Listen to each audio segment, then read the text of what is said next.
I was just casually looking through gaming news to make videos about, and then I came across this. And I was like, oh no, I don't like where this is going. Because I think if there's one thing that we can clearly tell is that the internet should always remain a free place. The thing is that, like, the internet transcends borders. So how would you govern the entire world? How would you govern the netscape? And the thing is that there is no easy answer, and in fact, it should not be possible to do so. Having to provide ID for things, such as like going into various websites, can make sense at times, but then that brings in a precedence. One that eventually ends up being, oh, if you want to sign up for this email listing, you need to confirm that you're over the age of 13 or over the age of 18 or whatever. Therefore, you need to provide us with your ID. But the problem is, giving random companies your ID is not a good idea, because information and data like that can easily be leaked out or hacked out of those companies and things like that.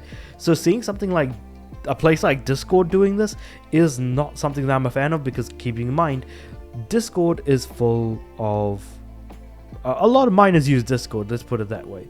So moving on from that, let's actually talk about how some Discord users are now needing to scan their face or ID to view sensitive material. And like I said, while it makes sense for sensitive material, this can cause a precedence for not just sensitive material, but for quite literally anything.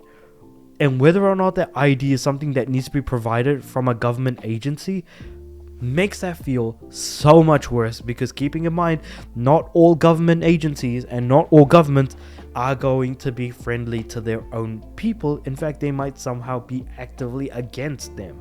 Say for example, in the form of like, Russia, where like if Putin knew about everyone and everything happening with each individual person, that might be a bit of a nightmare. If say for example you had to be, I don't know, conscripted, because mandatory conscription is actually a thing in that country. So basically you would have to be conscripted to the army, and if you weren't and you were just busy playing games on Discord and you had to provide your ID, then the government could call you out and be like, hey, why are you not in the army right now, or doing your mandatory conscription, stuff like that. Bad example, but it kind of gives an idea of like how the government can be against their own citizens sometimes. But basically the company says that this whole age verification feature is in fact an experiment. So this is a VGC article by Chris Scullion. Discord has added a new age verification system for some users that require them to scan their face or ID to access sensitive material. And if you don't think that there's not sensitive material going around in Discord, then you are a sweet summer child, I'll tell you that much. There's a lot of stuff going on Discord servers, and I think this might be largely to do with the fact that there may be a slight chance that the US government might be cracking down on Discord to some extent, but I'm not 100% sure on where that's going to go, all things considered. Basically, the new process which describes Discord the new process, which Discord describes as an experiment, is currently active in the UK and Australia in response to recent decisions made by local governments. Okay, so it was governments to restrict children from accessing sensitive material online. According to Discord, users may be asked to verify their age when encountering content flagged by its sensitive media filter, or when they try to access their settings to allow viewing of sensitive content. It's interesting because if people don't use the flags of a sensitive media filter, I think that just kind of goes away, I think, in that sense.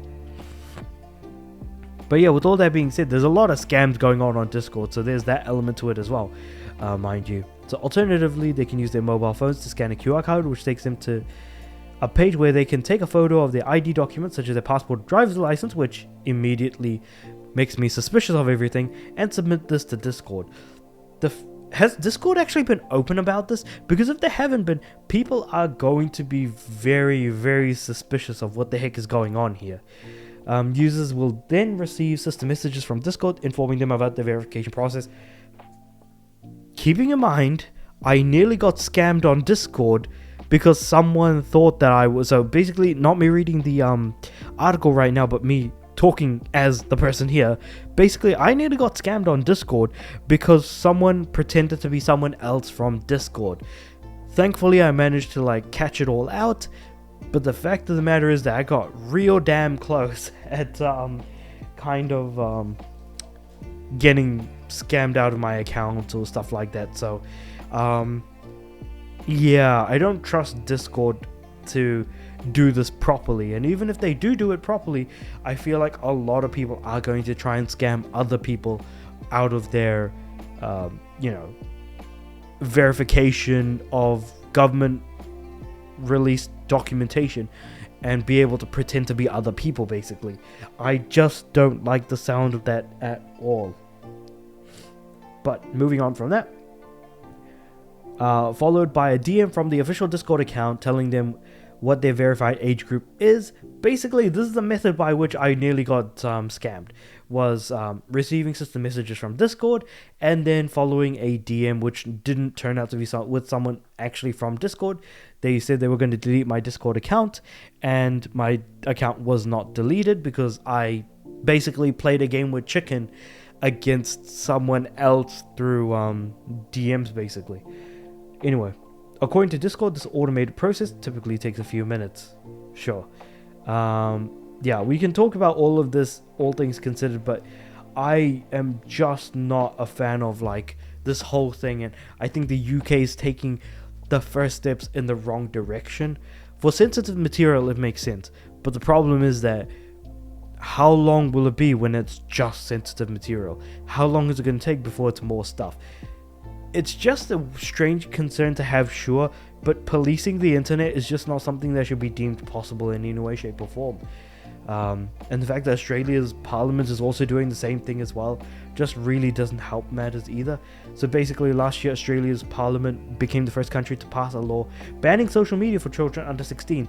I think that this should just be a thing for parents.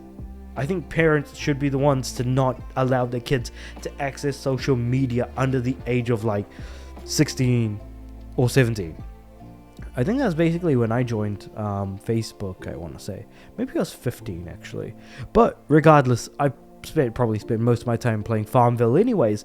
But even with all of that being said, I do agree that social media is bad for kids, 100%. But that's not to say that I should ban them indefinitely, like say with my own kids.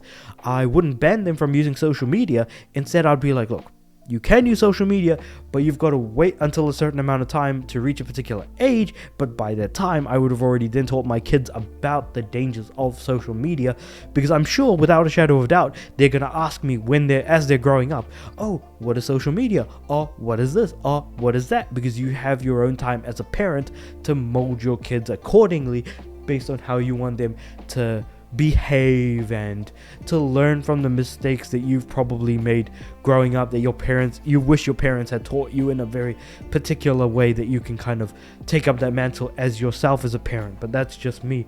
And then in the UK, the regulator Ofcom has stated that all websites where pornographic material can be found, including social media platforms, need to add robust age checking techniques such as photo ID or credit card checks by July.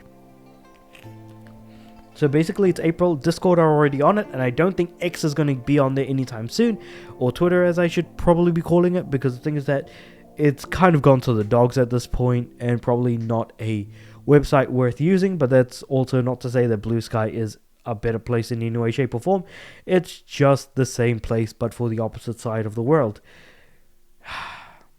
We're in an interesting spot with all of this. I don't like this at all. I don't like where this is going. I understand why it needs to exist, but I think people need to be better parents of their kids regardless. So yeah, protect them kids, huh? That's the mentality that I'm getting from all of this. But I guess with all of that being said, let me know what you guys think about all of this in the comments below. And the fact that you've watched till the end of the video, I want to thank you very, very much and appreciate that, because that really does actually help the channel really kind of, pick up a little bit of steam. And I've noticed a little bit of steam has been picking up as I've been recording videos, so I do genuinely appreciate that. So thank you very much. But with all that being said, however, please like the video if you liked it, subscribe to the channel. I'm aiming for 500 subs by the end of the year. With all that being said, I do upload every day, so I'll see you guys tomorrow.